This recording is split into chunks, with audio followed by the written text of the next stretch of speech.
All right, I'm gonna talk about Wick. Now, this movie was long. It was almost 3 hours long.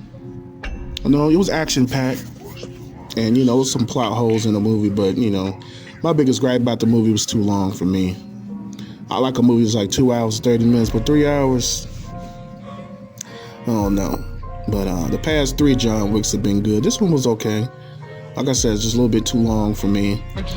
But what I didn't like about the movie was, Winston, he's still alive.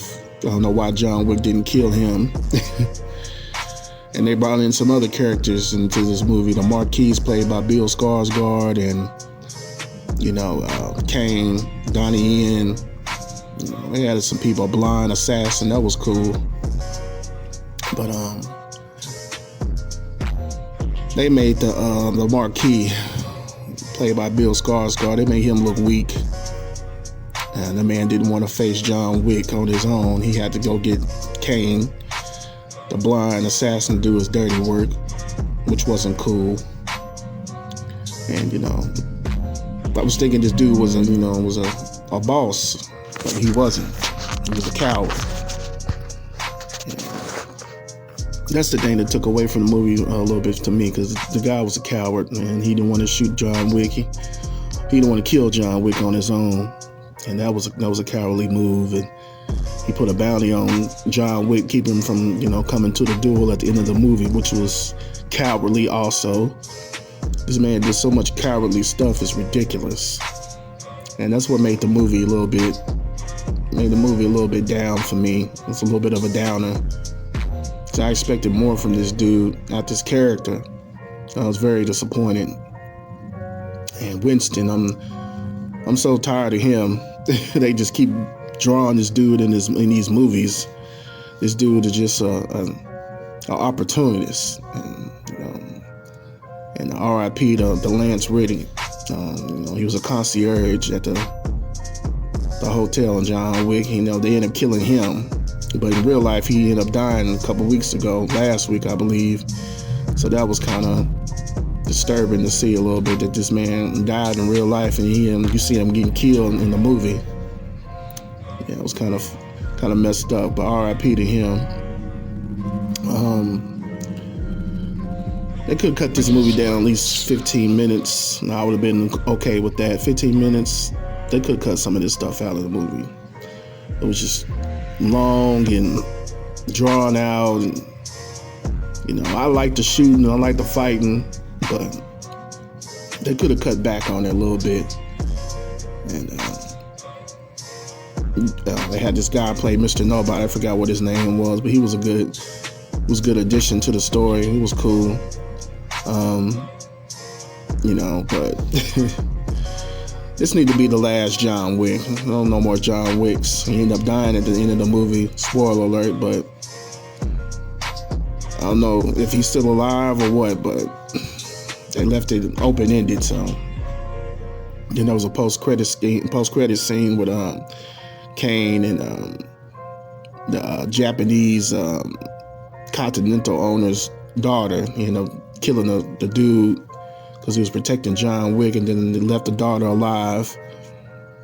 So the daughter found Kane at the end of the movie, in the post-credit scene, and she had like a knife or something. She was about to try to kill him, but I don't think she was gonna kill him though. He got some good senses, even though he blind. He gave his eyes to the high table. They killed me with this high table stuff. It's an interesting, storyline, interesting assassins. It was interesting. They got like a high table and like an underground society. It's cool though. I like that part of the aspect of the story, but they could have kept this movie down a little bit. Almost 3 hours. That's too long. And Keanu Reeves' dialogue in this movie was just simple answers. He didn't have too much dialogue. Just him just doing action moves and stuff like that. And they cut his dialogue down, way down, but it was crazy. But I give it a 7 out of 10. As far as ranking all 4 John Wick movies, this one is the fourth one. You know, the first one was good, the second one was okay, the third one was very good, and the fourth one was just, it was all right. It was all right. But I give this movie a 7 out of 10, just for the action. You want to go watch a movie just for the action, you see John Wick doing these crazy stunts. I mean, see Keanu Reeves doing these crazy stunts as John Wick. It's worth a watch. It's worth a watch one time, you know. But I wouldn't sit here and rewatch this again if you got anything better to do. Now, if you want to sit at home and watch this movie for like, when it come out on digital for like almost 3 hours, then knock yourself out. But I might watch this movie one more time when it hit digital, but I'm not going back to the movie theater and watch this. I'm very disappointed in this movie. They could have cut at least 15, 20 minutes out of this movie. I've been okay with that, and that's what they should have done. You know, that's what they should have done. But the ending was terrible. You know, him dying at the end of the movie after all these other movies where he got shot, beat up, thrown off a building, and this man gonna die in this movie. He should have died in the last movie then, when he got shot by Winston, and he fell off the top of a building, a big old building, off the Continental, and he's still alive. Come on now, he didn't die from that, but he died from this. And Bill Skarsgård character, the Marquise, like I said earlier, he looked weak. They made this dude look weak as hell. He didn't want to, you know, try to face John Wick at the end of the movie. He had to do all this cowardly stuff, stop him from making the duel and all this stuff. It's ridiculous, man. The way that they portrayed that character. I thought he was going to be a boss, but he was just a coward. They made him look like a complete, utter coward. And that, for me, that took me away from the movie a little bit. I'm like, man, why y'all make this dude a coward? Could have made this character a little bit better than that. I don't know why they didn't do that, but anyway, like I said, I'm gonna give this movie a 7 out of 10. This could have been a little bit better, and it's the worst of the John Wick movies. Man, like I said, they cut his dialogue down.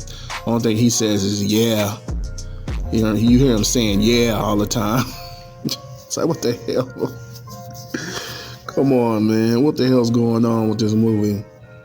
But, you know, I love action movies. I like the shoot 'em ups. I like all that. The underground assassin aspect of the story, I like that part. You know, that's why I keep coming back watching John Wick. If they do make another John Wick, I might watch that one too. But hopefully it won't be as bad as this one. But that's been Mo the God King. All hail the God King, Church, Tabernacle, and Preach. I'm a holler.